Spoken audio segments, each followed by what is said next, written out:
pendidik yang terpancing emosi atau juga membawa beban.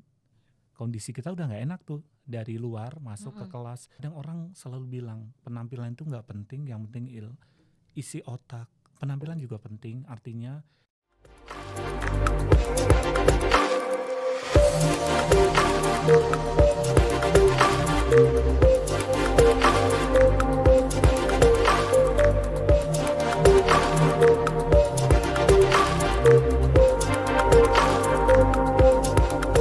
Halo Sobat Gemar, kembali lagi di program podcast Gemar Inspirasi bersama saya Kartika Rahmadana. Kali ini narasumbernya adalah Pak Didi nih teman-teman. Pak Didi ini siapa sih? Kita akan kenali dulu. Narasumber kita adalah Bapak Didi Pramisti, dosen Untara Universitas Tangerang Raya, serta di beberapa dosen juga ya Pak di universitas. Ada betul Bang. Universitas Dia Nusantara Ilkom, Akper Suci Hospital dan lain sebagainya. Terus Bapak ini juga penulis dan MC juga, serta guru juga nih teman-teman. Jadi banyak banget kegiatan Pak Didi yang benar-benar menginspirasi anak muda. Mungkin Pak Didi mau sapa dulu sobat-sobat Gemar nih Pak. Halo, selamat sore semuanya. Tentunya sahabat-sahabat Gemar yang ada di manapun berada. Salam Gemar, pokoknya generasi muda berkarya, salam inspirasi. Sangat inspirasi. Pak Didi ini teman-teman juga mengikuti Gemar dari 2022 ya Pak, pada saat Benar banget. peluncuran buku. Nah kita akan sharing nih sama Pak Didi teman-teman tentang dunia pendidikan. Apalagi Bapak juga ngajar SMP, SMA dan mahasiswa ya Pak. Benar, Nah betul. Pak, ini kan berarti Bapak udah jadi guru udah berapa lama ya Pak? Baik, jadi guru itu setelah lulus kuliah itu 2012, jadi kurang lebih udah 13 tahun lah. Udah 13 tahun. Nah, kalau menurut Pak Didi sendiri apa sih arti guru nih? Kalau walaupun Pak Didi juga seorang guru dan mungkin sekarang Pak Didi udah merasakan ternyata jadi guru nih kayak gini ya gitu.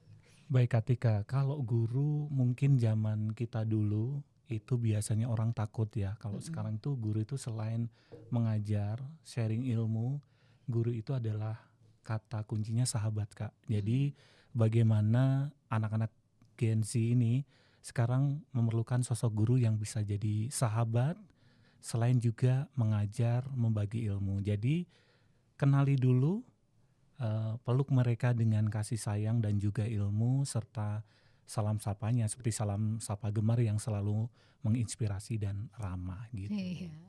Kata kuncinya adalah menjadikan sahabat ya Pak. Tapi ini benar-benar ya teman-teman. Kalau misalnya kepoin Instagramnya Pak Didi itu sering banget sharing tentang bagaimana kedekatan Bapak dengan murid-murid Bapak gitu. Betul. Tapi nih Pak, kok bisa sampai sedekat itu nih dengan murid? Gimana tuh Pak caranya seorang guru bisa merasakan kalau dia jadi sahabat dari murid-muridnya gitu, bahkan sering dianggap juga jadi keluarga. Terima kasih. Ketika kita bisa dekat itu pastinya ya komunikasi. Seperti Kak Tika kan memang keren nih komunikasinya. Jadi kita menyentuh mahasiswa atau terutama anak didik kita, murid SMP SMA itu masa di mana fase mereka itu pengen dimengerti dan juga kalau bahasa kerennya dipeluk dengan erat, tapi kita ada semacam kasih sayang yang sambil mengajar. Jadi ya modalnya itu adalah ramah, kemudian kenali mereka, menghargai, dan kalau guru zaman dulu itu selalu bilang kamu harus bisa, tapi kalau sekarang harus ada kata ajaib. Coba dulu nak, pokoknya Bapak akan menghargai seberapapun perjuanganmu, hasil belajarmu, pasti Bapak kasih poin. Itu Kak Iya. Tika. Ada apresiasinya ya Pak. Betul, Nah, memberikan apresiasi. Pak Didi ini teman-teman ya kita lupa tadi sharing kalau Pak Didi ini lebih fokus ke bahasa Indonesia ya Pak untuk Iya, mengajarnya gitu. Wah kenapa nih Bapak tertarik di bahasa Indonesia Pak?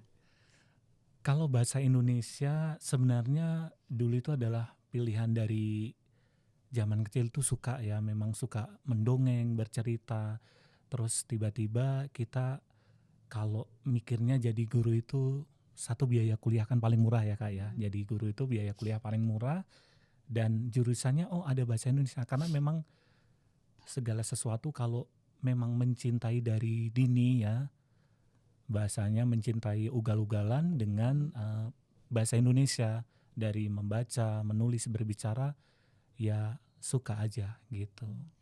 Emang suka ya Pak, terus Bapak Suka. juga penulisnya banyak sekali nih buku-bukunya. Ya beberapa baru belajar ya. Lebih ke ini ya Pak, bukunya lebih kebanyakan di sastra gitu.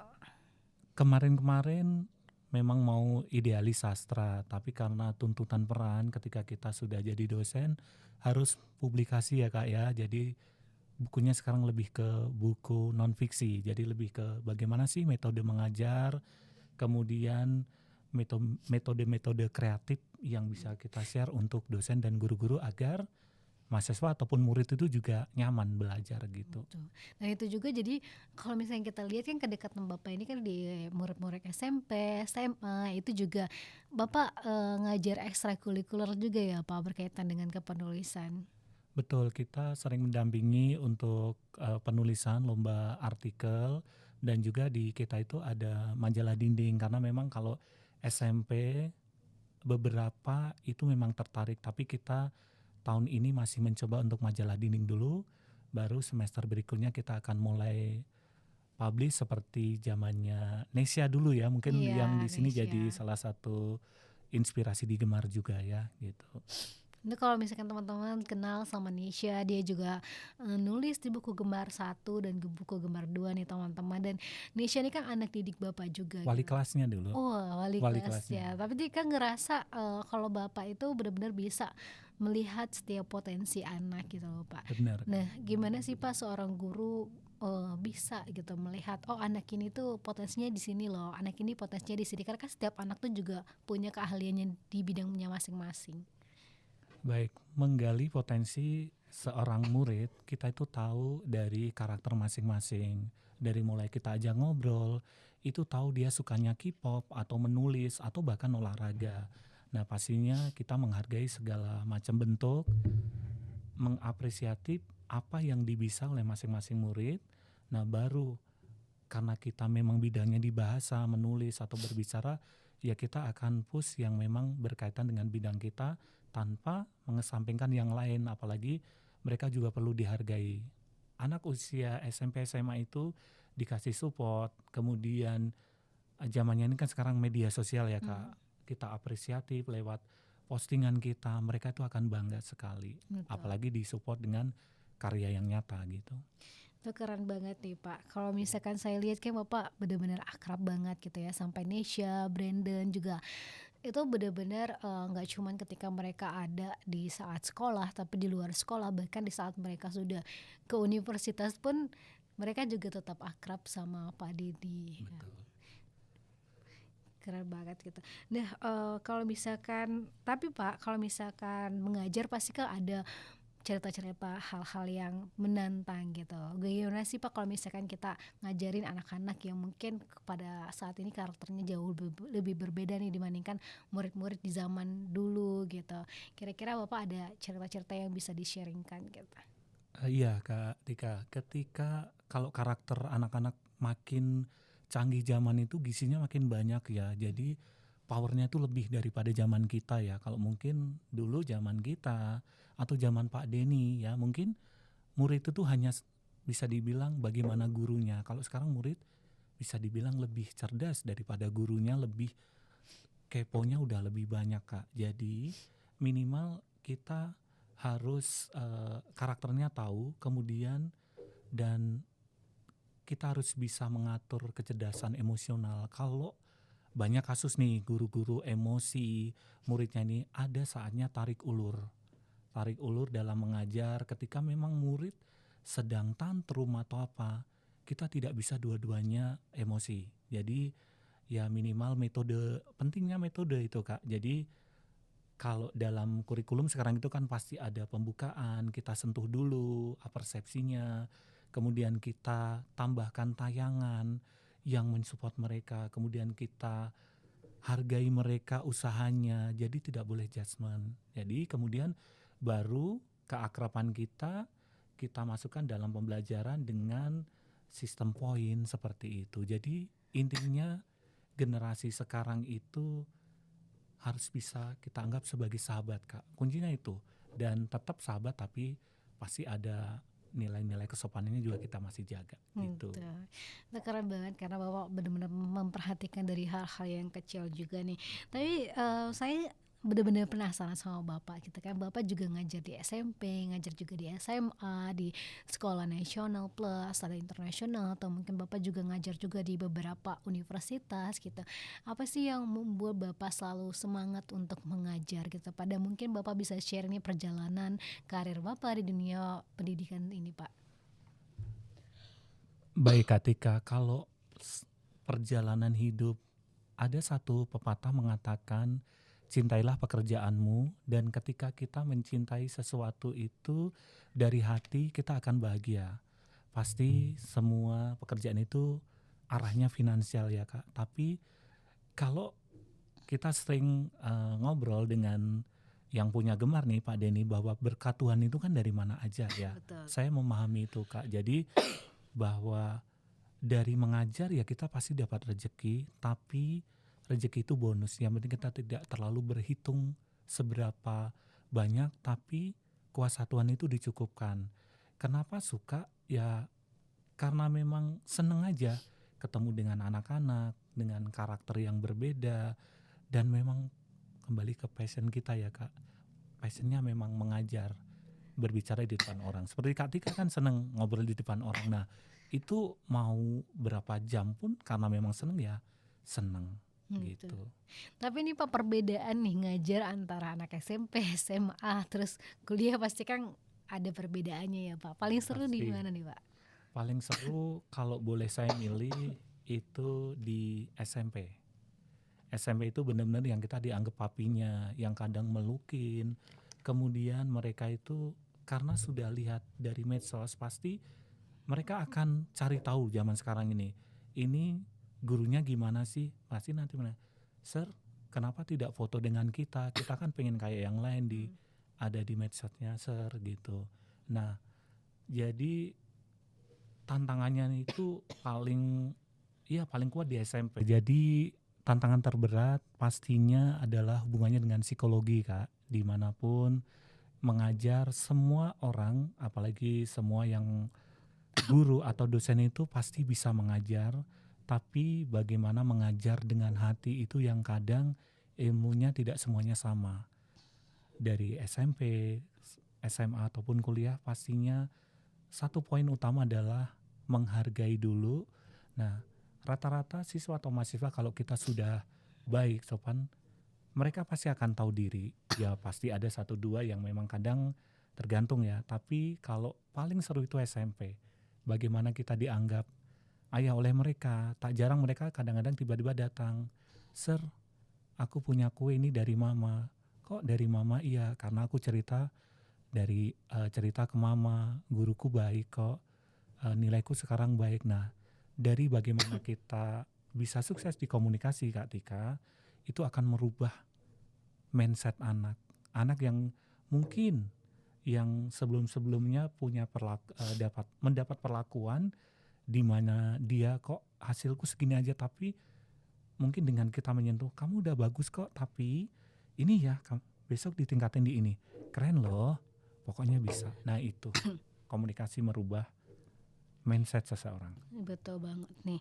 Itu jadi poin penting banget untuk seorang guru dan anak murid gitu ya Pak. Benar Kak. Tapi kalau misalkan pasti kan ada beberapa murid yang sedikit kita agak sulit nih mengaturnya bikin gitu, kesel gitu ya. kesel gitu. Nah kalau misalkan ketemu dengan murid-murid yang seperti itu gimana nih Pas yang Bapak lakukan gitu? Baik, kalau yang kesel itu pasti banyak banget yang kadang memancing emosi kita. Kalau tip dari saya, justru itu adalah bentuk ujian dalam kita mengajar. Pokoknya jangan terpancing, karena anak zaman sekarang itu udah cerdas Kak Tika. Jadi kita buat kesepakatan. Sir akan begini-begini, kalau Nanda bisa begini. Yuk kita mau kemana? Mau apa? Mau gimana? Kesepakatan. Anak zaman sekarang buatlah kesepakatan dan hindari yang namanya emosi.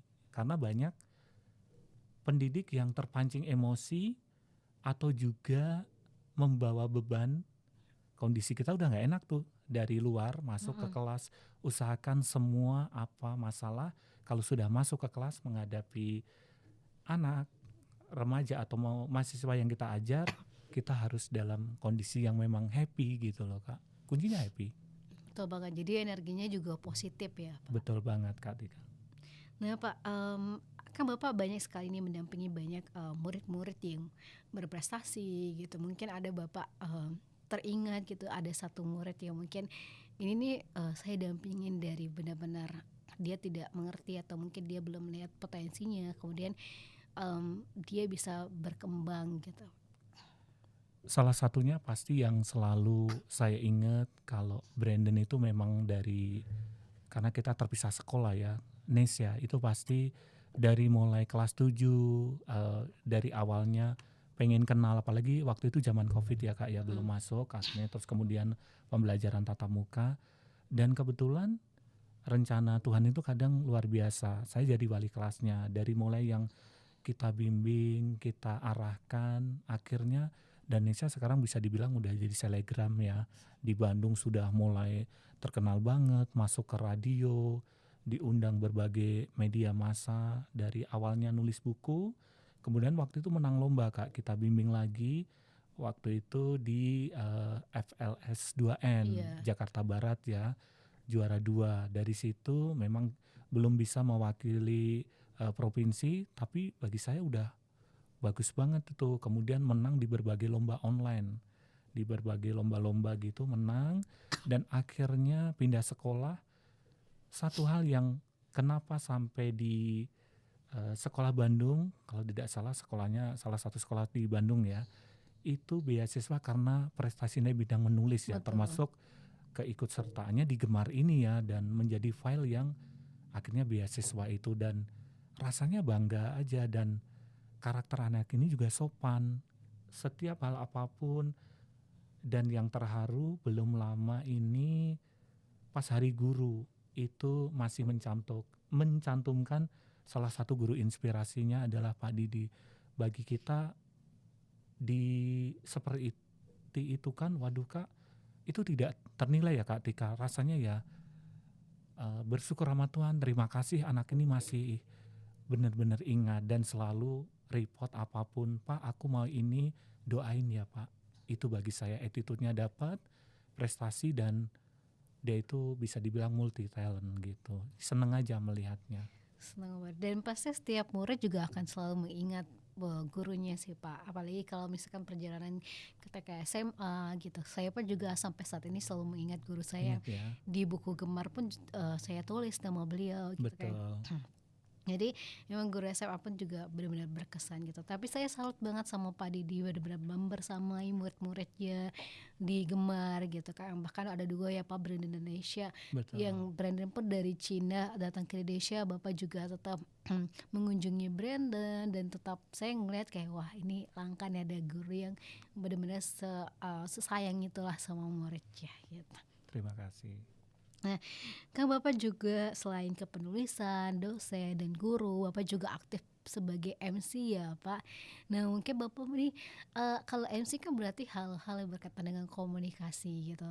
Nah ini gimana nih Pak? Mungkin Bapak bisa sharing juga tentang hobi Bapak di bidang ini, dan mungkin Bapak juga ngajar ya di salah satu universitas Iya, di Fakultas Ilkom juga gitu. Nah betul. ini perbedaannya gimana nih Pak? Saat yang satu Bapak mengajar di Indonesia, bahasa Indonesia, yang satu lagi di Ilkom. Baik Kak Tika, kalau MC itu sama kayak Kak Tika. Sebenarnya kalau orang sudah menguasai bahasa, strukturnya benar, kemudian rajin berlatih, mau mencoba, dan pede ya, percaya diri, yang penting tidak kepedean, pasti akan bisa jadi seorang MC. Kuncinya harus banyak-banyak contoh tutorial, kemudian bisa meramu kata. Kebetulan memang seringnya dari awal itu dulu sama kayak Kak Tika, aktif di OSIS, di pas di kampus walaupun kelas karyawan saya sering ada beberapa event ikut gitu. Di situ oh ternyata kita berani nih, malah pijakannya dulu awal-awal itu nge-MC-in wedding. Nah sampai Hmm. sekarang sering, dan di situ saya banyak belajar dari yang punya Gemar nih Pak Denny, membagi berkat. Jadi ketika orang bertanya berapa sih tarifnya, saya selalu bilang saya akan membantu. Terus kami ngasih apa?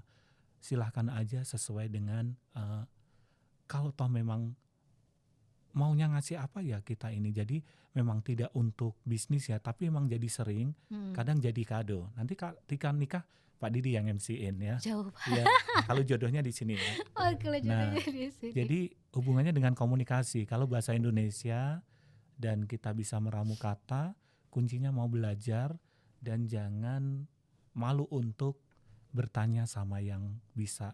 Pasti akan bisa. Gitu. Betul banget nih Pak Didi.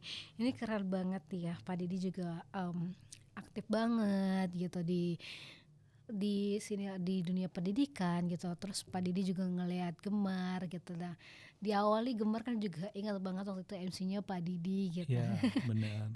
Nah, itu mungkin Bapak gimana nih Pak ngelihat anak didik Bapak gabung ke Gemar, mungkin pandangan Bapak sendiri ke Gemar ya, mungkin ini peserta didiknya Pak Didi juga ada yang mau masuk Gemar nih, karena kita sekarang bikin forum Gemar batch gitu Pak. Sekarang udah mau masuk batch 2. Baik, terima kasih Kak. Kalau rasanya pasti bersyukur, bangga.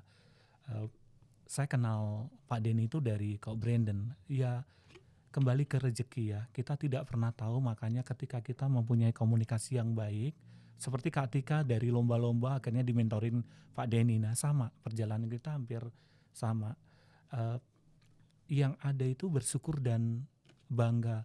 Yang kadang orang merasa keren tapi tidak publish, itu salah juga. Tapi bagaimana Gemar itu memfasilitasi, mengkoordinir dan mengapresiatif ya generasi muda yang benar-benar punya nilai dari berbagai bidang ya Kak ya. Jadi keren banget nih buat Gemar. Jadi bisa diundang aja bersyukur. Kadang saya belum pernah kan meminta, tapi tiba-tiba dihubungi Kak Tika, itu seneng. Diundang ke sini aja seneng, apalagi melihat murid kita ya, Ko Brandon atau Nesya, itu jadi wah pokoknya ya seneng aja. Karena kebahagiaan guru itu adalah ketika melihat muridnya itu sukses. Kita gak perlu apa-apa, tapi kita boleh bangga, bisa berfoto aja udah seneng. Itu dan prestasi, apalagi Brandon kan sudah mewakili Jawa Barat ya sebagai atlet. Keren, pokoknya buat Gemar ini semoga menjadi inspirasi dan juga wadah dan menjadi berkat untuk semuanya gitu. Amin, amin. Kita udah banyak banget nih sharing sama Bapak tentang aktivitas Bapak gitu kan. Ini teman-teman Pak Didi tuh Tika salut banget karena Bapak benar-benar kayak mengabdikan diri gitu kan, benar-benar di dunia pendidikan gitu. Untuk teman-teman di SMP, SMA, bahkan di kuliah pun juga di berbagai universitas gitu ya Pak. Nah, mungkin Bapak ada harapan sih untuk pendidikan Indonesia ya ke depannya gitu, dan mungkin hal-hal yang Bapak harapkan untuk anak-anak didik Bapak nih. Baik Kak Tika, kalau untuk anak-anak didik saya pastinya atau generasi Gemar semuanya ya, artinya yuk kita gali potensi kita, jangan lelah untuk berjuang karena kesempatan itu datang. Kita tidak pernah tahu rezeki Tuhan. Yang penting gunakanlah masa muda dengan positif untuk semuanya. Kemudian jangan selalu bilang hanya aku cuma mampunya sini kok. Seperti Tika kan sering share pengalaman tidak pernah menyangka ya. Kalau akhirnya diketemukan dengan orang-orang yang baik. Nah, kita harus selalu punya positif thinking ya, bahwa setiap perjumpaan diawali dengan doa. Mudah-mudahan hari ini saya bertemu dengan orang-orang yang baik, dan tapi dari diri kita juga satu, kalau masih muda ya kita sekolah dengan benar, kuliah dengan benar. Banyak orang yang tidak bisa kuliah termasuk saya, harus bekerja di restoran demi kuliah. Jadi yuk yang sudah punya artinya pendidikan yang baik harus banyak bersyukur, mengeksplor diri, dan juga katakan bahwa saya bisa. Dan khususnya attitude ya Kak ya, attitude kita terhadap orang tua itu, karena sekarang buat apa sih pinter tapi attitude-nya kurang. Tapi kalau pinter attitude bagus, Tuhan pasti ngasih banyak berkat, dan muliakanlah orang tua, kuncinya itu. Betul. orang tua, itu penting banget sih. Betul, Karena doa mereka gitu, semuanya ya kalau di agama Islam kan diajarkan kayak doa orang tua bisa mengetuk langit. betul, betul banget ya. Dan itu tuh benar-benar penting banget teman-teman, karena kita nggak pernah tahu kapan kita dinilai dan kapan peluang itu ada di dalam hidup kita. Jadi mungkin dari perilaku kita sehari-hari itu pun juga bisa menjadi tanaman kita sendiri yang nantinya mungkin berbuah ketika orang-orang oh lihat, oh iya ya saya pernah lihat anak ini nih berkarya di sini gitu ya Pak. Benar banget Kak Tika. Tapi ya kan nggak semua guru itu mampu untuk melihat potensi anak-anaknya gitu, apa anak didiknya gitu. Mungkin dari Bapak sendiri, apalagi kan Bapak udah punya pengalaman 13 tahun mengajar gitu kan, mungkin perjalanannya juga banyak dan Bapak juga mengajar dari berbagai jenjang gitu. Mungkin Bapak ada em, sharing gitu untuk teman-teman guru-guru muda gitu. Sobat Gemar kan juga banyak yang masih muda-muda ya Pak, sudah jadi Betul. guru juga. Mungkin ada hal-hal yang ingin Bapak sampaikan kepada mereka juga untuk menjadi guru itu seperti apa sih? Baik, untuk menjadi guru satu kalau zaman sekarang itu ya pastinya kuncinya satu adalah pertama komunikasi Kak Tika. Komunikasi, banyak belajar untuk menggali cara berkomunikasi yang efektif, yang represif dan juga kreatif ya. Yang kedua, guru itu perlu, kadang orang selalu bilang penampilan itu nggak penting, yang penting isi otak. Penampilan juga penting, artinya kita tunjukkan bahwa kita selalu rapi, karena guru itu panutan ya Kak ya. Jadi rapi agar murid itu senang. Kemudian yang ketiga, banyak belajar ilmu baru, karena murid zaman sekarang sudah sangat canggih. Jadi materi-materi itu kita ramu, kita kaitkan dan memberikan tugas itu harus sekreatif mungkin. Yang penting masih pada role kurikulum yang berlaku. Dan yang terakhir adalah jaga attitude, kesopanan, dan kita harus punya personal branding yang baik ya Kak ya. Selalu terbuka, ramah, sopan, dan menghargai orang lain. Nah Gitu. itu keren banget sih Pak Didi, karena Pak Didi juga udah sharing tentang banyak hal gitu. Em, tapi Pak, kalau misalkan kita sebagai pendidik gitu kan, kadang-kadang kan ngerasa juga kayak lelah gitu mendidik kita. Dan apalagi kayak ketemu dengan banyak karakter anak gitu. Nah mungkin dari Bapak sendiri kalau misalkan lagi jenuh atau merasakan hal-hal yang gak semangat seperti itu, apa sih Pak yang sering Bapak lakukan? Kalau hal yang membuat semangat itu yang tahu kita ya. Pastinya mungkin kalau saya kadang-kadang jalan-jalan atau goes, karena memang punya hobi goes. Atau kadang kita itu punya seneng nyanyi-nyanyi ya. Kadang-kadang kita dari setiap buku yang kita buat itu kan ada lagunya ya. Kadang kita bermain musik bareng atau sekedar foto. Foto itu adalah salah satu obat sederhana yang membuat kita nanti bisa share kok. Ketika tadi Kak Tika bilang kadang kesal dengan anak, pasti manusiawi ya. Setelah kita foto akhirnya, oh iya ya, nggak tega ngelihat senyum mereka. Tapi tetap kita harus komit, besok kita harus kasih wejangan. Nah, jangan begini ya. Kemarin hampir ini loh. Pokoknya mulai hari ini kita baik, walaupun anak-anak kecil pasti juga akan mengulang, tapi yang membuat kita bahagia ya entah kita jalan-jalan goes atau kadang makan Kak Tika. Pokoknya yang sederhana aja lah yang buat kita happy. Nah itu teman-teman Sobat Gemar nih, cerita dari Pak Didi gitu ya. Tadi udah sharing juga kalau misalkan Pak Didi juga ngajarnya di berbagai jenjang dan di berbagai instansi gitu ya teman-teman. Dan ini yang membuat Pak Didi punya pengalaman di dunia pendidikan yang bisa kita menjadikan teladan lah untuk anak muda gitu. Terus Pak Didi juga udah sharing bagaimana cara menjalin kedekatan dengan anak murid gitu ya Pak. Karena kalau misalkan tadi Tika metiknya kata kunci dari Pak Didi adalah jadi guru tuh jadi sahabat buat murid gitu ya Betul. Pak. Nah itu hal-hal yang penting banget ya, mungkin nih kita nggak kerasa udah banyak juga yang di-sharingkan gitu. Dan mungkin Pak Didi juga ada closing statement nih Pak dalam penutupan di podcast kita kali ini. Baik. Untuk generasi muda Indonesia, tentunya generasi emas berkarya, yuk kita bangun komunikasi kita itu menjadi komunikasi yang positif, menjadi pribadi yang baik, sopan attitude. Karena zaman sekarang ilmu bisa kita pelajari, tapi attitude itu yang pertama. Profesi apapun, kuncinya kalau kita punya komunikasi yang baik, pastinya kita akan banyak peluang. Dari sesuatu yang diawali senyuman dari hati, ketulusan, akan membuahkan rezeki yang pastinya berwarna, termasuk masuk ke Gemar ini. Dari yang tadinya tidak tahu, ternyata kita bisa tahu bahwa Gemar adalah wadah di mana generasi-generasi muda yang punya potensi. Jadilah dirimu, eksplor kemampuan, dan tentunya selalu bersyukur. Setiap hari semangat berkarya. Oke, terima kasih banyak Pak Didi. Ini sharingnya keren banget ya teman-teman.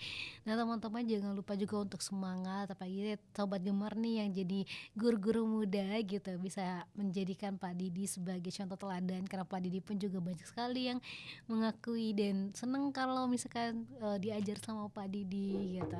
Semoga bisa menjadi guru-guru yang melihat potensi anak didiknya dengan baik.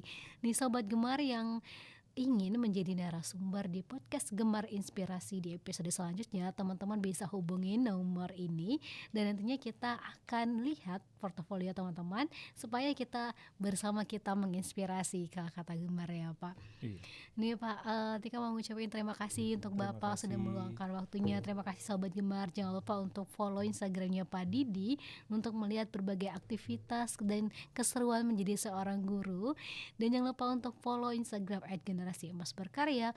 Follow juga Bapak Dedi, Pak Denny ya teman-teman, sebagai founder Gemar nih. Jangan lupa subscribe channel YouTube kita di Denny Widya CBC. Oke, sampai jumpa di podcast selanjutnya. Bye Terima bye. kasih.